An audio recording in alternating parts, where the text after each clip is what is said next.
Paham sampai sini? Ada yang lain? Silakan. Ya, kalau sudah paham kenapa nanya?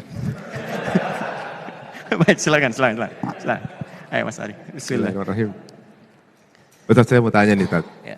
Jadi ada waktu-waktu diijabahnya doa gitu kan, Ustaz. Pada saat sholat itu kalau nggak salah, pada saat sujud, kemudian pada saat sebelum salam, dan juga mungkin pada saat setelah azan sebelum iqamah. Sebelum salam itu kan ada doa, jauhkan keluarga saya dari fitnah akhir zaman, fitnah dajjal. Nah masalahnya kan doa itu dalam versi bahasa Arabnya belum hafal, Ustaz. Yeah. Kalau saya pakai bahasa Indonesia kan nggak mungkin. Kalau dalam hati itu termasuk boleh juga nggak, Ustaz? Baik. Pertama, Mirza dimanapun Anda berada, khususnya ada 4 posisi dalam sholat. Yang ini langsung diisyaratkan dalam Al-Quran dan hadis. Jika benar posisi itu Anda lakukan, maka seketika doa bisa dikabulkan. Ya, posisi pertama dalam berdiri. Ya, itu nanti isyarat di Quran surah ketiga Ali Imran ayat 38 sampai 39. Paling kanan sebelah atas di mushaf. Ya, jadi Nabi Zakaria pernah melakukan itu sholat. Beliau pernah sholat dalam berdirinya meminta kepada Allah supaya diberikan keturunan. Padahal istrinya divonis monofos dan mandul, maaf. Ya, divonis secara medis gak mungkin punya keturunan. Beliau kemudian sholat, dahsyatnya sholat ketika minta, berdiri beliau mohon kepada Allah. Hunalika da'a Zakaria rabbah, qala rabbi habli min ladunka dzurriyyatan thayyibah. Ya, Nabi Zakaria katakan, ya Allah, orang mengatakan aku gak mungkin punya keturunan.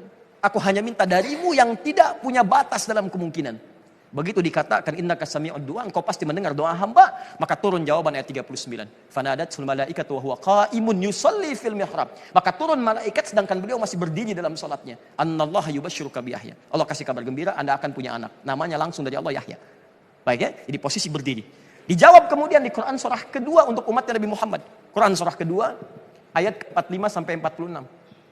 Ya, kata Allah wasta'inu bisabri wassalah, kalau punya masalah wasta'inu, minta pada saya. Kalau kita mau minta, robah kalimatnya menjadi nasta'in. Wasta'inu, minta. Saya minta, asta'in. Kami minta ya Allah, nasta'in. Kepadamu kami minta, iyyaka nasta'in. Kapan Anda baca kalimat iyyaka nasta'in dalam salat?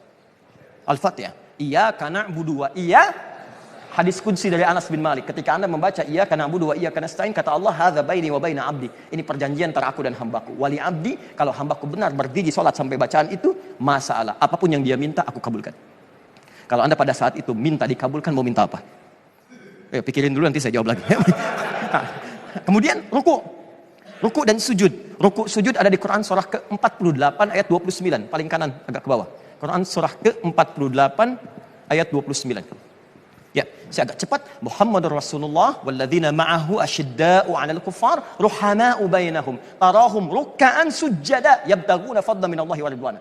Umat Nabi Muhammad itu orangnya baik, tegas pada penyimpangan. Anda lihat mereka rajin sholat. Jadi kalau umat Nabi Muhammad kelihatan rajin sholat. Kalau ada muslim, siapa nabinya? Muhammad. Nabinya siapa? Muhammad. Sholat yuk. Sholat kan nomor 2. Nomor 1, saya beli mie dulu. Ini menunjukkan ada sesuatu yang salah. Umat Nabi Muhammad itu kelihatan sholat. Begitu sholat, ruku sujud dia minta. Kata Allah, orang saat ruku dan sujud minta, saya kabulkan. Hadis riwayat Ibnu Abbas radhiyallahu ta'ala anhuma. Inna ma aqrabal 'abdu min rabbih wa huwa sajid. Keadaan terdekat antara hamba dengan Allah itu saat sujud. Fa'aksiru sujud. Atau dalam hadis lain fa'aksiru doa. Maka perbanyak doa dalam sujud. Terakhir, sesaat sebelum salam itu dalam hadis Nabi SAW. Silahkan bacakan doanya. Kalau tahu doa dari Nabi, Allahumma ja'al fi lisani nura, wa fi aini nura, wa fi basari nura, wa fi qalbi nura. Ya Allah, jadikan wajahku bercahaya. Pandanganku ada cahaya. Hatiku bercahaya. Dan semua terbimbing pada kebaikan. Maka tanamkan cahaya dalam jiwaku yang tidak menjauh darimu.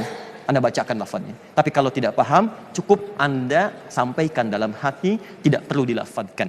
Karena tidak boleh melafadzkan sesuatu dalam sholat di luar apa yang telah dicontohkan Nabi. Kita simpulkan bahwa di hari-hari Ramadan, siang dan malam, Allah memberikan satu jawaban dari setiap apa yang sering kemudian kita adukan. Ramadan adalah bulan untuk berdoa. Ramadan adalah bulan saat doa itu banyak diijabah, dijanjikan dijawab oleh Allah Subhanahu wa taala. Maka perbanyaklah sujud kepada Allah, perbanyak permintaan Anda, bangun malam-malam harinya dan mohonkan dengan khusyuk, dan mudah-mudahan mungkin saat inilah waktu terbaik untuk mengabulkan apa yang pernah Anda mintakan di masa-masa yang lalu. Allahumma taqabbal minna innaka antas samiul alim.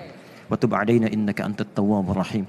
Allahumma inna ya Allah syahidna annaka qaribun minna. Ya Allah, kami meyakini seperti apa yang Engkau firmankan, Engkau dekat dengan kami. Engkau dekat dengan kami. Fabihadzil qarabah Allahumma ajib wastajib du'ana. Maka dengan segala kedekatan yang telah Engkau janjikan, mohon kabulkan apa yang kami mohonkan. Allahumma ya Allah la nas'alu illa ma sa'alaka rasulika Muhammad sallallahu alaihi wasallam. Ya Allah, kami tidak ingin meminta kecuali segala kebaikan yang pernah dipermohonkan oleh Nabi Muhammad sallallahu alaihi wasallam. Wa na'udzubika min kulli masta'adza bika an habibukal Mustafa Muhammad sallallahu alaihi wasallam.